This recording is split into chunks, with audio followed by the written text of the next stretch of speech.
আর একটা দিনের শুরু হলো হাজার রকম ব্যস্ততা, হাজার রকম কাজ দিয়ে। সেই চিরাচরিত একই নিয়ম বহমান চলিতমান, চলেছে, চলিতে থাকিবে। গাছের ফাঁক দিয়ে সূর্যের এক ফালে হাসি দেখে মন্ত্রমুগ্ধকর পরিবেশ, মনটাই ভরে যায়। কি অবস্থা সবার, কেমন আছেন সবাই? আসসালামু আলাইকুম রাহমাতুল্লাহি ওয়া বারাকাতুহু। সব কিছু গোছগাছ শেষ করে আমি চলে আসলাম কিচেনে প্রতিদিনের মতো আর একটা নতুন ভিডিও নিয়ে। কি হয়েছে না হয়েছে আপনাদের সাথে শেয়ার করব। সরি মাহফুজা আপু, তুমি অবধি যদি আমার ভিডিওটা চলে যায়, তোমার এই কি হয়েছে না হয়েছে কথাটা কপি করলা, তুমি ক্ষমা সুন্দর দৃষ্টিতে দেখবা। আমার কাছে কিন্তু বেশ ভালোই লাগে তোমার এই কথাটা। কি হয়েছে না হয়েছে আপনাদেরকে জানাবো, আপনাদের সাথে শেয়ার করবো। সরি মাহফুজা আপু। যাই হোক, তোমার ভিডিওগুলো আমি দেখি আপু, আমার অনেক ভালো লাগে। আমি সবার ভিডিওই কম বেশি দেখার চেষ্টা করি, ধারণা নেই কিভাবে কি করলে চিত্র ধারণ করতে পারবো অনেক সুন্দর করে, পরিবেশন করতে পারবো অনেক সুন্দর করে, শিখছি এই আর কি। তো এই তো আজকের তরকারি রান্না করার জন্য সব কিছু গোছগাছ করে নিচ্ছি কেটে।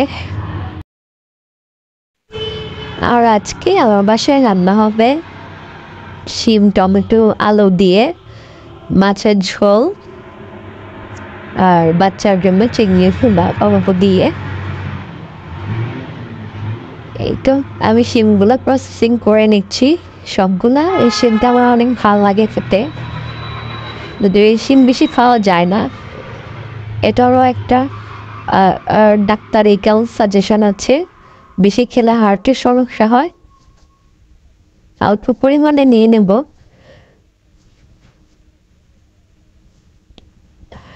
কেটে নিচ্ছি। তারপর আমার আপুরা কে কোথা থেকে আমার ভিডিও দেখছেন, কোথায় কোথায় আমার ভিডিও পৌঁছে গিয়েছে কমেন্ট বক্সে জানাবেন, উপকৃত হব। আমি সবার নাম ধরে লোকেশন বলার চেষ্টা করব।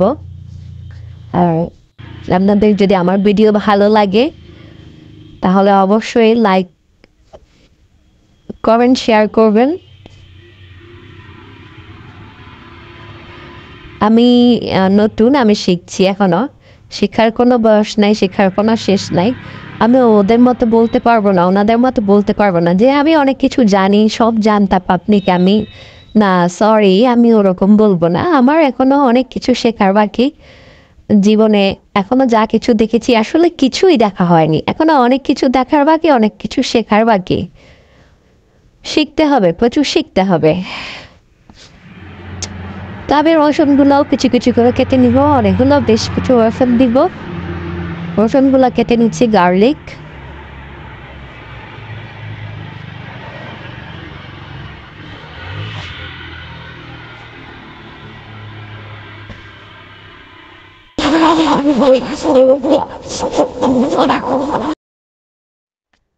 আমার বাসাটা একেবারে রাস্তার পাশে, তো আমার বাড়িটা একেবারেই রাস্তার পাশে, যার কারণে আমি চাইলে দরজা জানালা যতই বন্ধ করি গাড়ির আওয়াজ ওর হামেশা আপনারা শুনতেই পাবেন। Both are guys skip my out noising please. তো আমি রসুনগুলো আবারও কেটে নিচ্ছি, যা দুভাগ করে নিচ্ছি। দুই জায়গাতেই তো রসুন পেঁয়াজ লাগবে, ওগুলো কুচি কুচি করে কেটে নিচ্ছি। দেখতে দেখতে আমার কাটাও শেষ হয়ে গেল।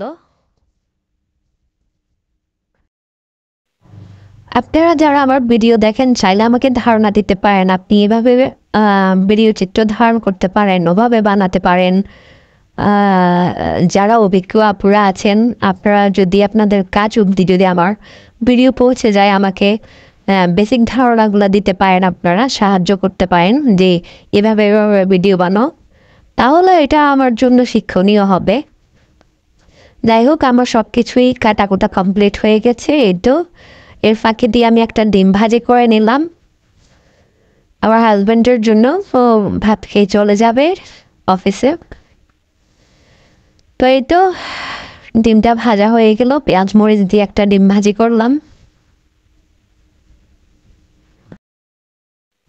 আর এই তো ডিম ভাজি শেষে একই পাত্রে আমি চিংড়ি ভুনাটা বসিয়ে দিব।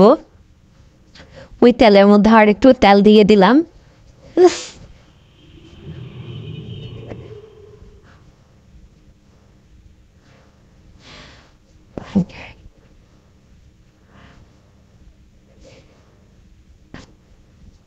এবার তাহলে পেঁয়াজ রসুন কুচি করা ওগুলা দিয়ে দিলাম, একই সাথে চিংড়িগুলোও দিয়ে দিব, দিয়ে কিছুক্ষণ ভাজি করে নেব। ওগুলো সমুদ্রের চিংড়ি।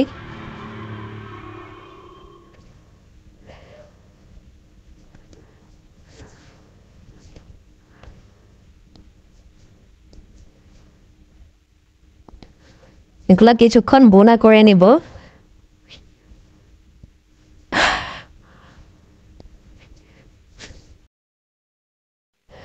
কিছু কিছু ব্যাপার খুবই অদ্ভুত থাকে, তাই না? সেটা কি জানেন?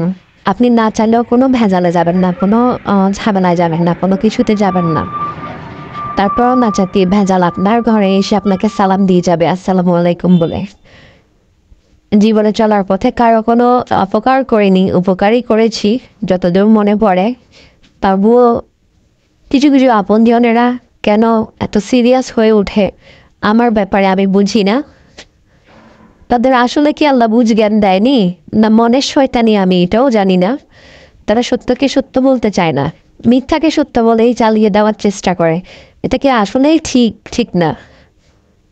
আপনার বলা একটা কথা ওই মানুষটার জীবনে কতটুকু এফেক্ট ফেলতে পারে এটাও চিন্তা করা উচিত, মাথায় রাখা উচিত। আমি আমার সাথে অন্যায় করা প্রত্যেকটা মানুষকে ক্ষমা করে দিয়েছি, জানি না আল্লাহ পাক রাব্বুল আলামিন ক্ষমা করবেন কিনা। আপনারাও ক্ষমা চেয়ে নেবেন। আপনারা আমাকে খুব বাজেভাবে জ্বালিয়েছেন, খুব বাজেভাবে ঠকিয়েছেন। আমি এগুলো আশা করিনি আপনাদের থেকে। আবার দূরে কেউ না, আমার আপনজনেরাই করেছে আমার সাথে এরকম ছলাকলা।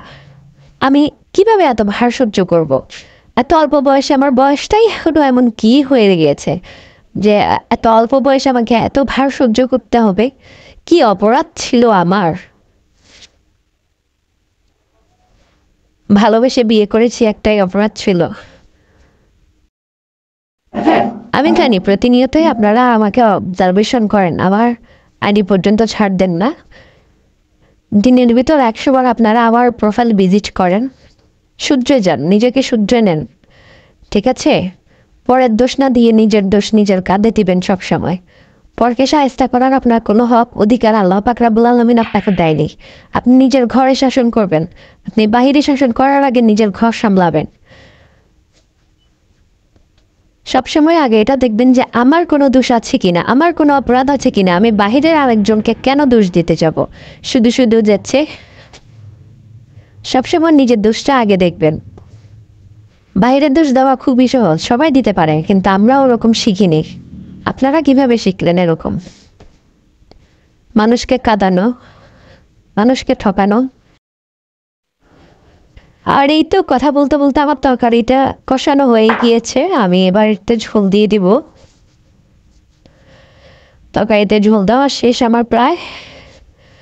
কিছুক্ষণ পর মাছগুলা দিয়ে রান্না করে নিব বেশ কিছুক্ষণ।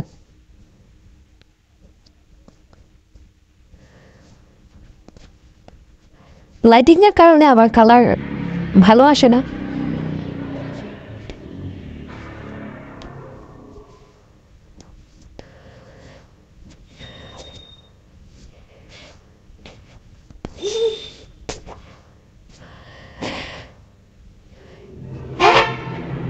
আমার তরকারি প্রায় হয়ে এসেছে, রান্না শেষ।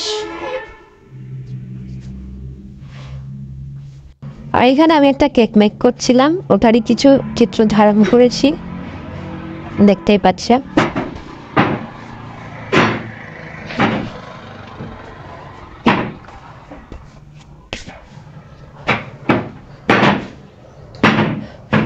এখানে মিক্সড কয়েকটা ফ্রুটস দিয়ে একটা শেক তৈরি করে দিচ্ছি, ফ্রুট শেক। আপনি দেখবেন জীবনে চলার পথে আপনি যত বেশি মানবিক হবেন, যত বেশি সহজ সরল হবেন, মানুষ তত বেশি আপনার দুর্বলতার সুযোগ নিয়ে আপনাকে গর্তে ফেলে বিপদে ফেলবে। উঠায় আপনি কোনো জায়গা খুঁজে পাবেন না। জীবনে চলার পথে এত বেশি সহজ সরল হলেও হয় না। মানুষকে বিশ্বাস করতে নেই, চোখ বন্ধ করে বিশ্বাস করতে নেই, আমি তো বলবো কান বন্ধ করেও বিশ্বাস করতে নেই। সবাই ভালো থাকবেন, সুস্থ থাকবেন। আজকের ভিডিওটা এই পর্যন্তই। আল্লাহ হাফেজ। আসসালামু আলাইকুম রহমতুল্লাহি ওয়া বারাকাতুহু।